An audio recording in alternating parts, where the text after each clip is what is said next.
Hi gang. So in this video, I'm going to be doing a more natural, simple makeup look. This is usually not my aesthetic. I'm usually very colorful with my eyeshadow.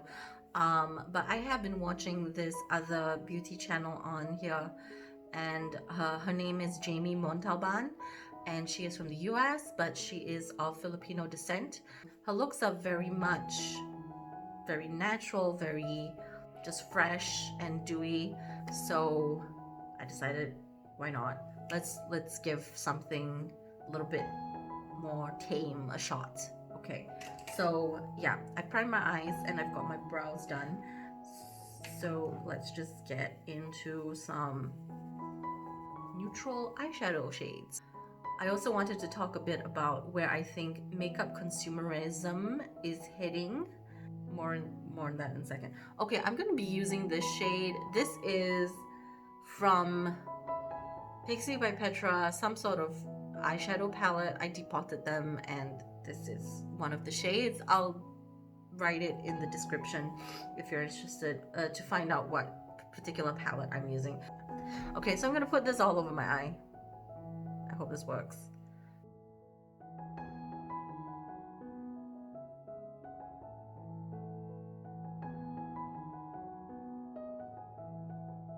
This is another shade from that same Pixi by Petra palette. Hope you can see that. But yeah, I'm going all over the eye again with that neutral shade. I'm just basically like buffing everything in.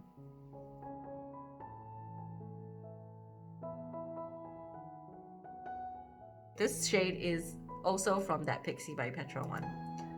And it's a brown shade, so darker brown shade. So I'm gonna put that on the outer corner just to deepen it up a little bit. So now I'm going to take a shade. Yeah, I'm gonna take this shade. It is also part of that palette, unless stated it is part of that palette. I'm gonna take this shade and then maybe put a little bit of this in the inner corner. Let's see how that goes. So I'm going to pack it on the brush. And I'm going to spray it. There we go.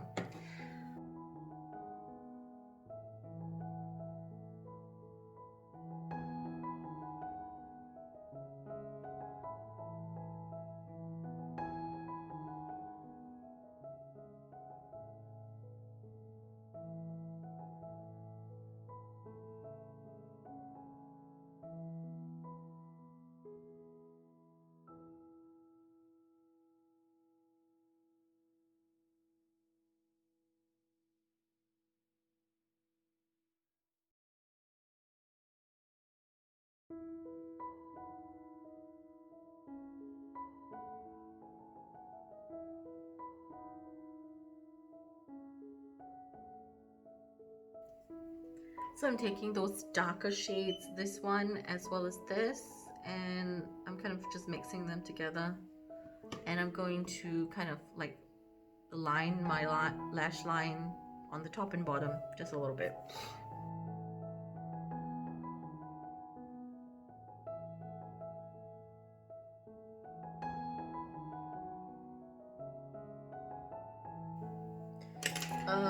Okay.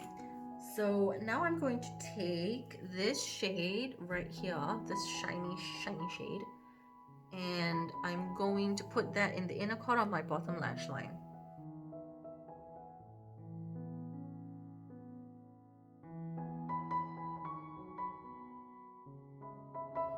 And I'm putting it in the inner corner of the eye as well, because this is a little bit more sparkly and I do like a bit of sparkle on my eye. Even if it's a very neutral look, I still want my sparkle. Okay. I think I want it just a tiny bit more sparkly, so I'm gonna take this shade. This is like an Essence single eyeshadow, and this is from the Melted Chrome. I hope. Oh, I think these two shades are no longer available from where, like when I go to the drugstore. I can't find it anymore. But this one I think is, I'll link the name down below because I can't remember what it is right now. And this one's really sparkly, so I'm gonna put that a little bit further in to the eye look, just to sparkle it up.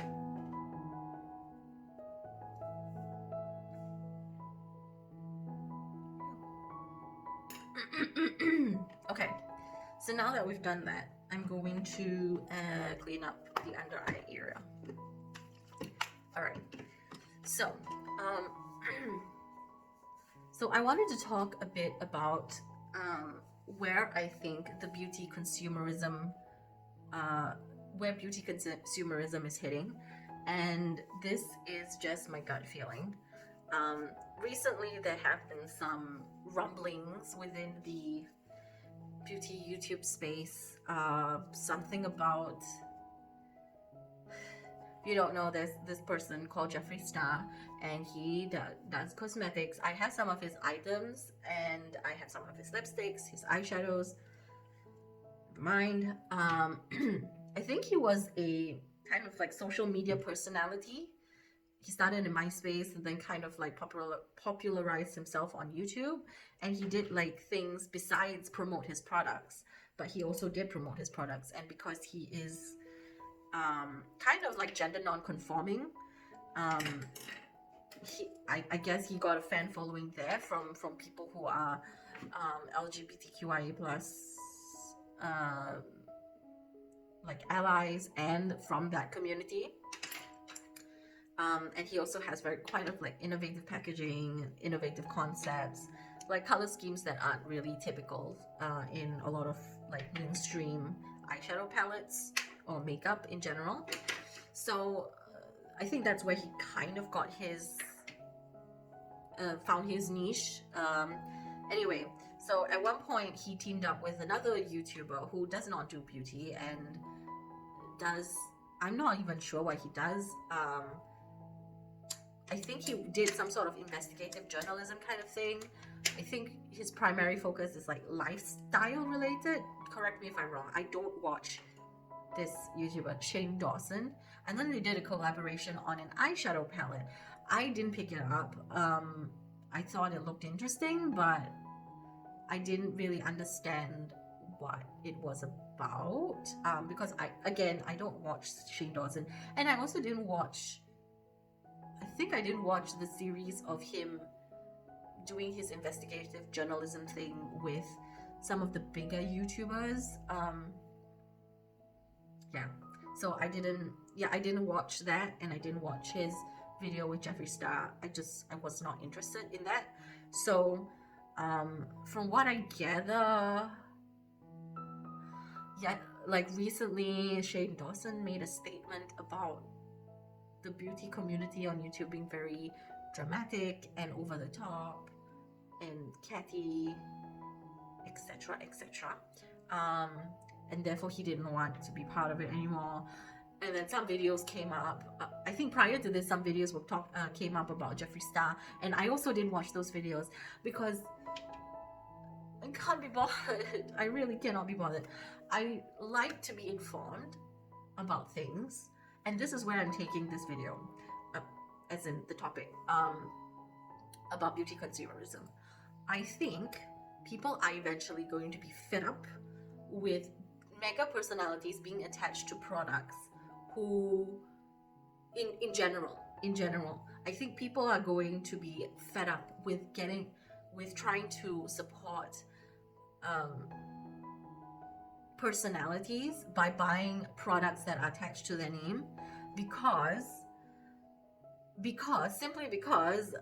even if they're squeaky clean right now, tomorrow there can be a big scandal about them doing some weird stuff, being racist, being a pedophile, being whatever, I don't know, being entitled and rude to someone that was a service staff of theirs, whatever. Okay, even if they're squeaky clean around, tomorrow there can be something like big going on about them.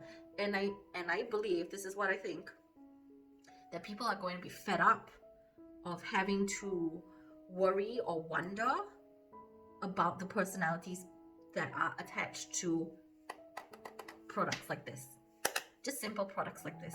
You know, I understand that makeup companies individually, like L'Oreal, whatever, like big mega companies that don't necessarily have a face attached to them, they can probably get into scandal as well if they release foundation ranges that are very, very limited to like very fair skin tone shades, and then that can be a thing.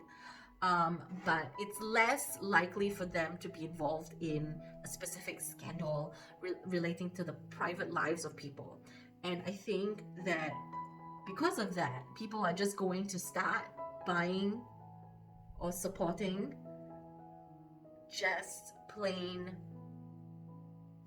regular non-attached to stuff regular things. Like, there's no name attached to this. It's Anastasia Beverly Hills.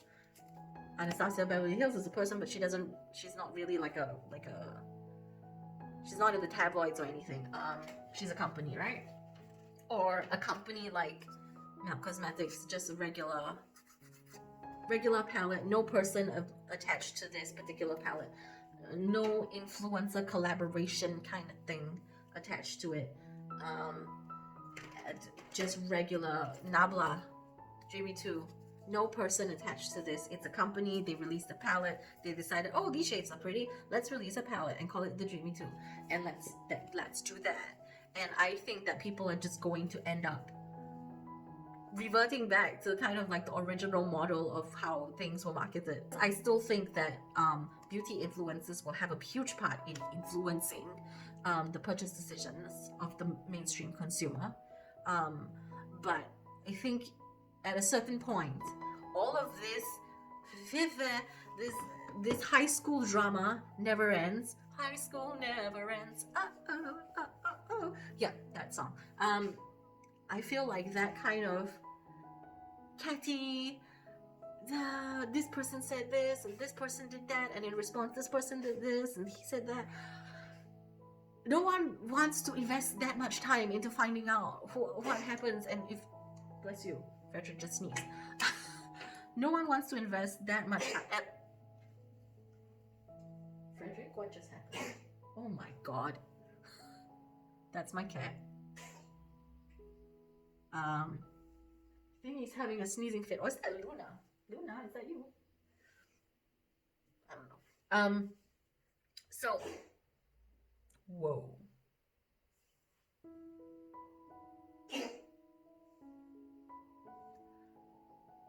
I should check on her. Okay, I don't know what happened there. I think she's fine now, I hope. So, what was I saying? I think people are just eventually going to get tired of having to figure out if a person or an influencer attached to a certain product is morally sound, ethically sound, whatever, doesn't have a scandal to their name. And I think because of that, that's just going to drive people to unrelated products, something that is not related to an influencer, or to just like eventually stop supporting like influencer produced brands like Jeffree Star Cosmetics, or like the Kat Von D. We saw the problem with the Kat Von D already. Then probably Jeffree Star is the next one, and then I think we also saw something to do with Jaclyn Hill. People stopped supporting Jaclyn Hill because of, I don't know, I can't remember what she did. Lipstick, something wrong with lipsticks and not being transparent about something. I don't know. So yeah, I think that's just going to be the shift. It's just too much to bother with trying to find out if someone is ethically sound, morally sound, and having to watch. You know, this feels like a lot of work. This feels like a lot of work for nothing at all. Because one, I just want to have makeup that I like to use on my face. I don't want to have to go and research into what this person did. Should I be using their products if they did XYZ? You know? you know, it's tiring. It just feels like a lot of work. I don't want to have to go through this. I don't want to have to Google. I want to be able to buy a palette like this and go, I like this palette, and not have to like read news that the Dreamy 2 whatever is involved in a scandal with whatever. I don't. So I think this is where it's going to be headed. And if it's not, if the vast majority still continue to go into that route, into that vein of let's be very intertwined with influencer product collaborations, then okay. But I really don't want to have to do research on things, and I really don't want to have to keep watching these weird videos on it. It's not that I have to, it's just that I would like to kind of be informed about the brands that I support, and at this point I don't want to have to worry about that anymore. So yeah, I think that's anyway. I'm on a no buy for 2020, right? So we'll see how everything plays out. And yeah, I guess that's just where I'm at. It's just so ridiculous. Also, another thing I want to say is I hate the term receipts. Does anyone else hate that term?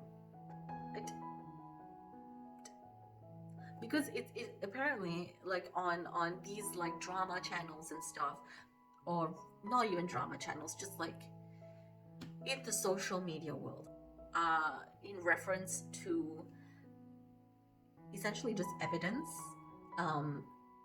like visual evidence, for example, screenshots. Yeah, basically screenshots of emails, of text messages, to provide evidence that this person actually did this thing, because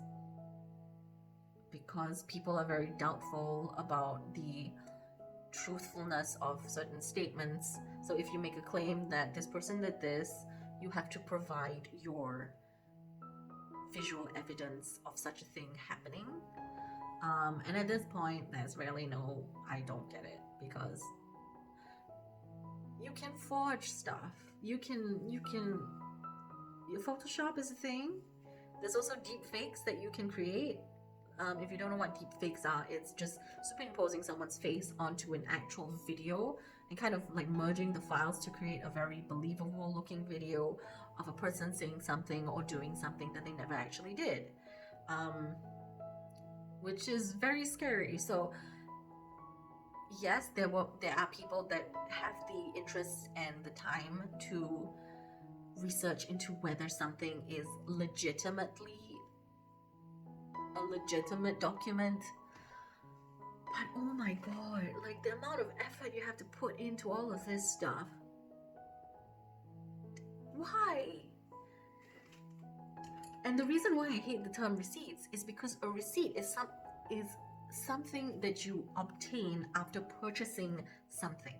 Why does it always have to link back to something that you buy? This has nothing to do with something that you buy.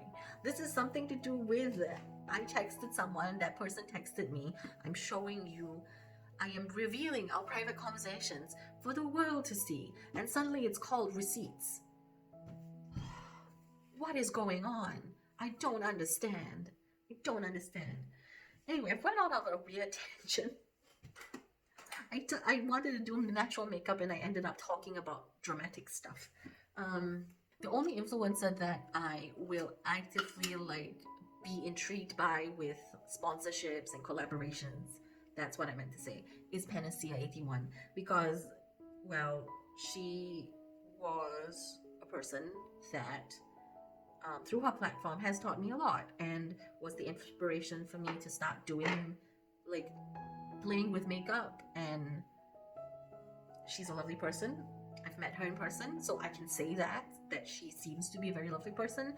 I also communicate with her, not all the time, but sometimes, and she continues to seem very lovely and genuine, so I like her. And yeah. She's a very quiet, private person.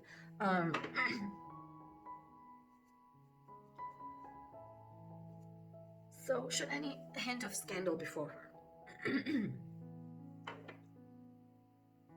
I will be quite defensive.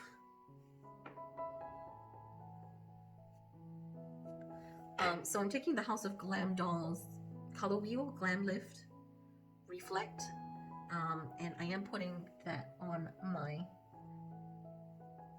under eye circles. I'm using like the peach color corrector, this one right here, to kind of cancel out the darker under eyes a little bit more. I like targeting that. I'm gonna try to use my newer brush from Zoeva. You see, this is what I mean. Zoeva. It's a brand. I can pick it up without worrying. Did the person behind this brand do something dodgy? I mean, sure, the person that does own this brand could have done something dodgy, but it's very unlikely because it's a big company and there's just more than one person that is behind the brand, and it's not built on her personality.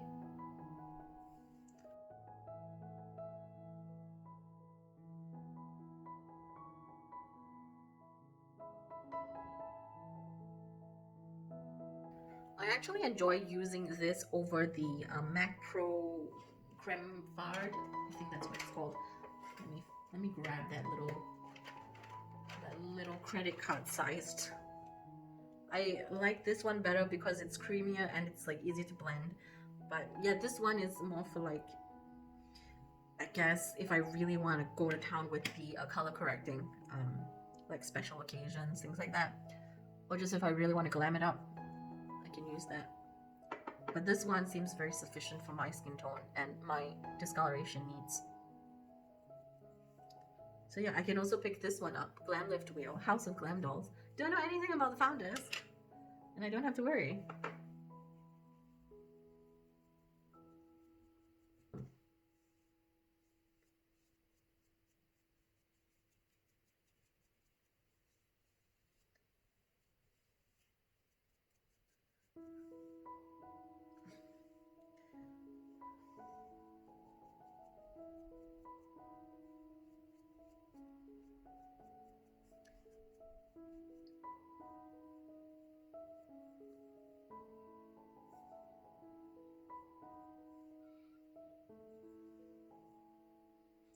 Taking this little highlighter shade right here in the middle to kind of go down my nose bridge.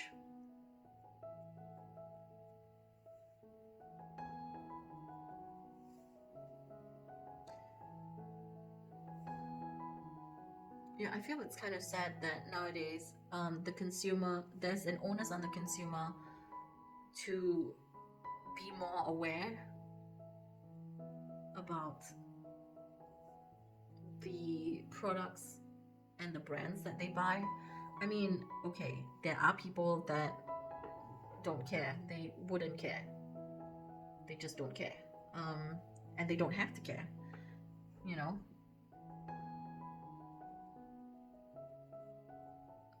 Your regular person that. So I'm taking the these shades. I'm taking Married Luminizer from the Balm. This is a Franken palette. These two shades are not from the original Manizer Sisters palette. But anyway, I'm taking Married Luminizer and I'm putting that on my cheekbone.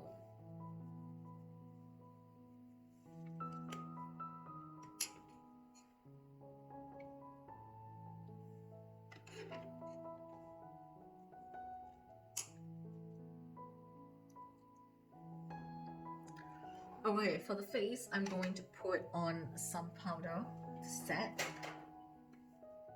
we go. Bourjois Healthy Mix.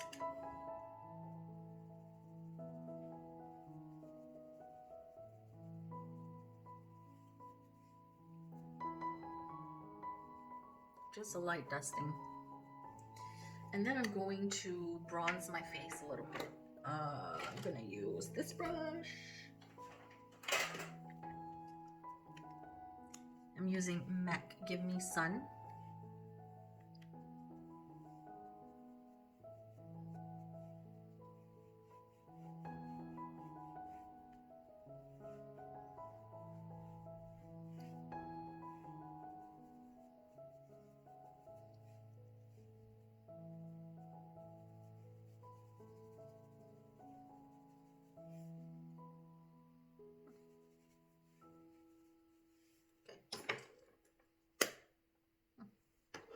Okay, that was not what I meant to do. Taking Bourjois Plum Girl again. I've been really liking this. It's very light and airy on my lips. Okay. Oh, my lips are so dry.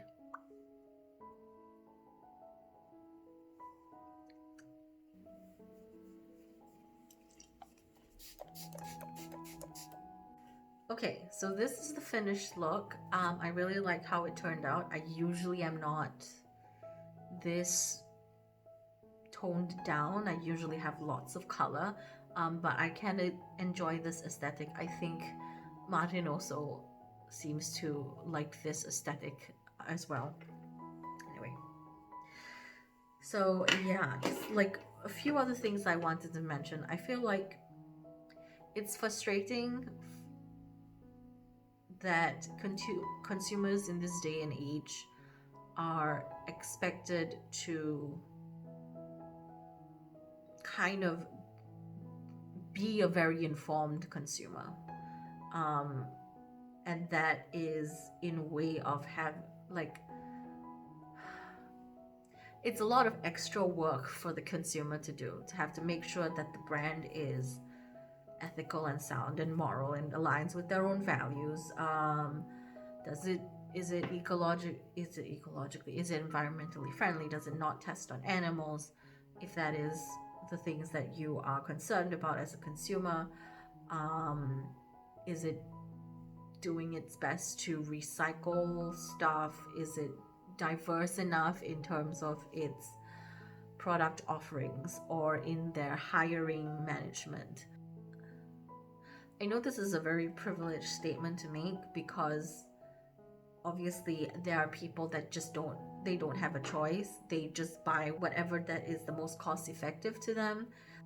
But what I'm trying to get at is that, for instance, I did watch something not too long ago about the soft drink industry and how they were pushing for consumers to be the ones that are responsible for recycling plastics, when in fact a majority of the plastic items that are created by the companies aren't necessarily recyclable. Even 90% of the plastic that is produced is not recyclable, and it's not in any way recyclable. There's a portion of plastic that is recyclable, but majority of it is not. I think that was in a Netflix documentary. I don't know how accurate that information is. Again, this is another thing when you have to question every single piece of information that is out there. It becomes very tiring because you want to find out the truth about something, and then what is presented as the truth is not necessarily the truth, and then you don't know what to do anymore. Anyway, that is just my ramble for today. I don't know if I said anything substantial. If you have any thoughts, I would be very glad to hear your thoughts in the comment sections. I'll also link Jamie Montalban's YouTube channel below. So yeah, that's it for me, and ciao for now.